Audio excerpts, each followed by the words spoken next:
So my process for creating class period events on Google Calendar begins by creating the Google Classroom. Because once you create a Google Classroom will automatically generate a Google Calendar for that classroom. Now, it does take sometimes a couple minutes before that calendar is created. But now, since I've created this a little bit ago, this Google Calendar link exists. So now I know that I have a Google Calendar inside of my Google Calendar. And so here are all of my calendars. So here's period 2, quarter 2. So I can actually turn off all of my other calendars from my other periods if I want to, which is helpful. And let's forward to, so here is the first week of the new quarter.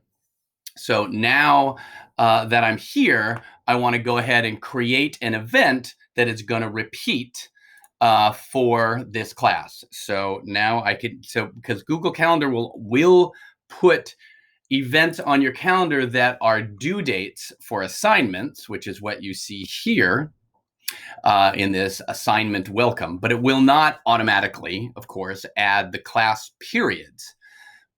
So what I do is I create them myself. So this is period 2, quarter 2, computer science principles. And I have, of course, spelled science wrong. I am going to add my Zoom meeting. That same link will go across all of my events. I'm then going to, here under calendars, choose the period 2, quarter 2, computer science principles calendar to put it on the right calendar. I want to set it to the right times, which is 11:20 to 12:20 there. And now I want to set its repeat. And so I always go to custom.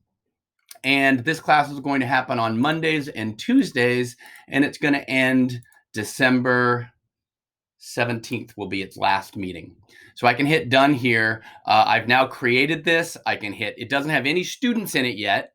And that's a choice. You can choose to put all your students in it, but that if you do it, there's a benefit of them getting notifications or reminders, or you can leave it blank and it will show up on their calendar because they are enrolled in that Google Classroom. So they can see everything that is in that calendar. Okay.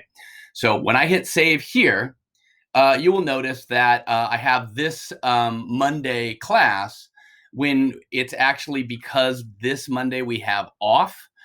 This class is actually meet here and Wednesday is going to be different. So what I'm going to do actually is take this one period class, drag it over to Tuesday. And it's going to ask me, do I want to edit just this event or all of the events? Well, in this case, I want to do just this event. Right? So now that will show up for my students that way as well. So anytime I make an edit to any one of these events, and as you can see, they're repeating. And so on the next week, it's back on the Monday. I can edit any one of these events. And as long as I save it as edits to just that event, it will save that way.